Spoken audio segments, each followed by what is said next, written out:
வணக்கம். இது உலக நாயகனின் மிகச்சிறந்த படங்களின் வரிசை. இந்த வரிசையில் இது 29வது படம், 16வது பகுதி. இந்த பகுதியில் நாம் பார்க்க போகும் சிறந்த திரைப்படம் உன்னை போல் ஒருவன். இந்த திரைப்படத்தை இயக்கியவர் சாக்ரி தோலத்தி.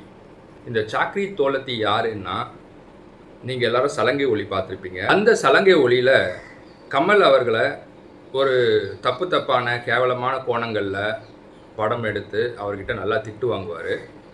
அந்த சாக்ரி தோலத்தி தான் இந்த படத்தினுடைய இயக்குனர். பிறகு அவர் ஸ்டேட்ஸில் போய் திரைப்படத்துறை சார்ந்த படிப்புகளை படிச்சுட்டு இந்தியாவுக்கு வந்து சில படங்களை நடித்தார், சில படங்களை இயக்குனார். பில்லா 2வும் இவர் இயக்கிய படம்தான். தசாவதாரத்தில் கமல் அவர்களின் நண்பராக வந்து அவருடைய பார்சல்களும் கமல் பார்சல்களும் மாறிவிடும் அல்லவா? அந்த நண்பர் தான் இந்த சாக்ரி தோலத்தி. சரி, இந்த உன்னை போல் ஒருவன் படம் இந்தியில் வெளியாகி நன்மதிப்பை பெற்ற எ வெனஸ்டே என்ற திரைப்படத்தின் தமிழாக்கம்தான் இந்த உன்னை போல் ஒருவன். ஹிந்தியில் இந்த படத்தை நீரஜ் பாண்டே என்பவர் எடுத்திருந்தார். ஹிந்தியில் நஸ்ருதீன் ஷா நடித்த பாத்திரத்தில் கமல் அவர்களும், அனுபம் கேர் நடித்த போலீஸ் கதாபாத்திரத்தில் மோகன்லாலும் நடித்திருந்தார்கள். இந்த படத்தை தமிழ் படம் எடுக்கும் அதே தருவாயில் இணையாக தெலுங்கிலும் எடுத்தார்கள். தெலுங்கில் இந்த படத்தின் பெயர் ஈநாடு.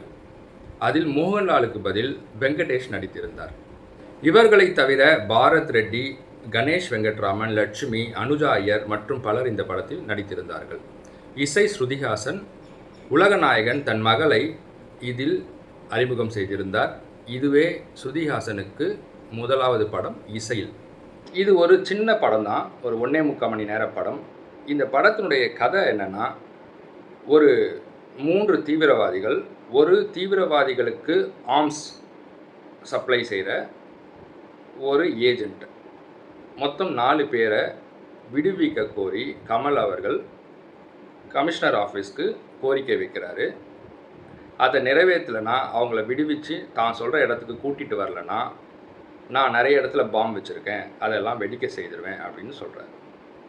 அதனால் அந்த 4 பேரையும் விடுவிச்சு அவர் சொல்கிற இடத்துக்கு கொண்டு போகிறாங்க. அங்கே 3 பேர் கமல் அவர்களின் திட்டப்படி ஒரு ஜீப்பில் பாம் பிளாஸ்டில் சாகடிக்கப்படுகிறார்கள்.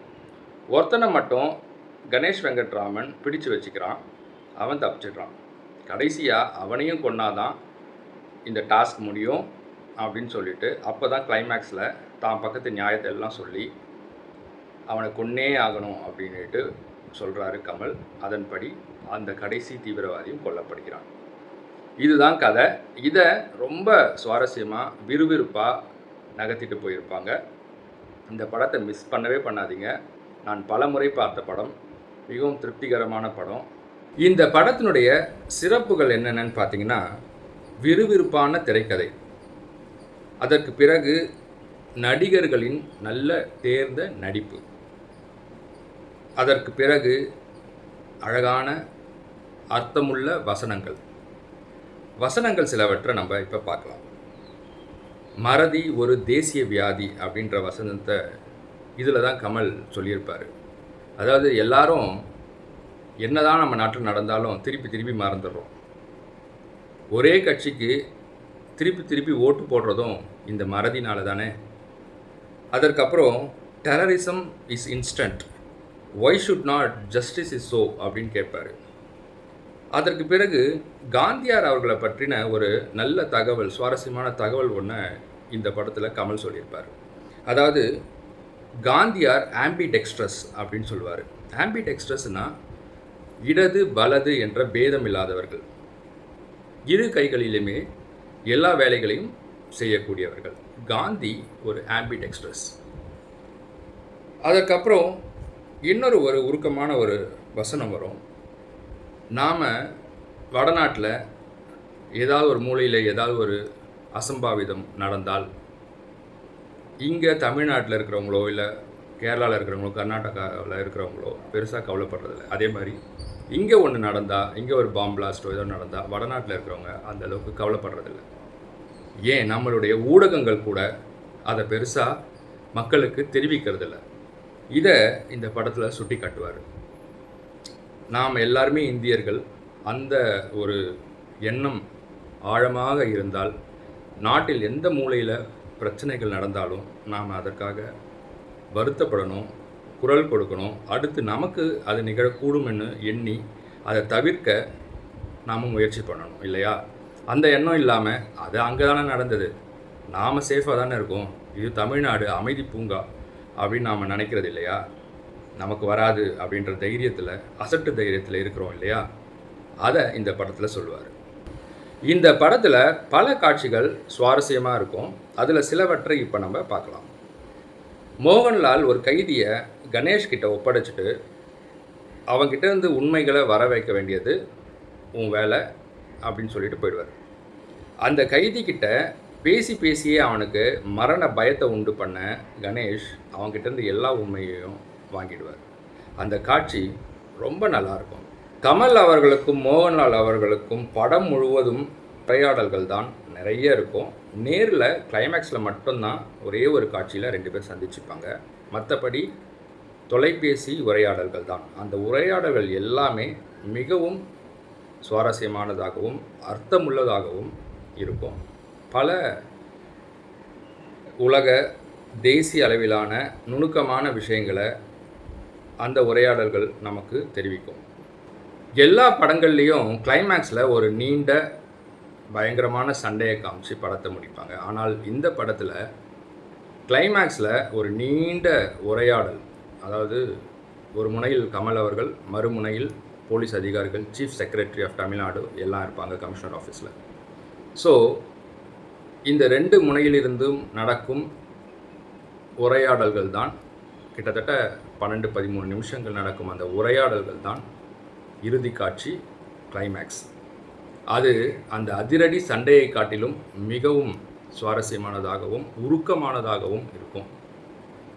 அந்த காட்சியில் கமல் தீவிரவாதத்தினுடைய கொடுமையை எடுத்து சொல்லுவார். அதனுடைய உச்ச கட்டமாக ஒரு பெண்ணுக்கு நடந்த கொடூரத்தை விளக்குவார். அது சொல்லிக்கிட்டே இருக்கும்போது கொஞ்சம் கொஞ்சமாக அவர் உருக்கமாகி கண்ணிலேருந்து கண்ணீர் வடிப்பார். அப்போ அவர் ஒரு காட்சியை விளக்குவார். அதாவது ரோட்டில் ஒட்டு துணி இல்லாமல் ஒரு கர்ப்பிணி பெண்ணை துரத்துறாங்க. கையை பின்னாடி கட்டிட்டு அவளை கருவறுக்கிறாங்க. இந்த காட்சியை சொல்லிட்டு கமல் அழுவார். கருவறுத்தல் என்ற வார்த்தைக்கு எனக்கு அன்னைக்கு அர்த்தம் புரிஞ்சுது. ஆனால் அது புரியும் போது அந்த பெண்ணும் அந்த கருவும் உயிரோடு இல்லை அப்படின்னு சொல்லிட்டு கண்ணீர் வடிப்பார். இந்த அளவுக்கு கண்ணீர் வடிக்கிறதுக்கு அந்த பெண் என்னுடைய மகளாக தான் இருக்கணுமா? ஏன் என்னுடைய நண்பனுடைய மகளாக இருக்கக்கூடாதா? அப்படி இருந்தால் நான் இவ்வளவு கண்ணீர் வடிக்கக்கூடாதா? இது என்ன நியாயம் அப்படின்னு சொல்லிட்டு கேட்பார். அதை கேட்டுட்டு எல்லாருமே அப்படியே அதிர்ச்சிக்குள்ளாயிடுவாங்க. அதுவரை கமலை கொலைகாரனாக பார்த்த அந்த கமிஷனர் ஆஃபீஸே தன் எண்ணத்தை மாற்றிக்கொண்டு அவர் மேலே பரிதாபப்படுவாங்க, கண்ணீர் வடிப்பாங்க. அவரை அது வரைக்கும் எப்படியாவது பிடிச்சிடணும்னு நினைக்கிற அனைவரும் அவர் மாட்டிக்கக்கூடாதுன்னு நினைக்க ஆரம்பிப்பாங்க.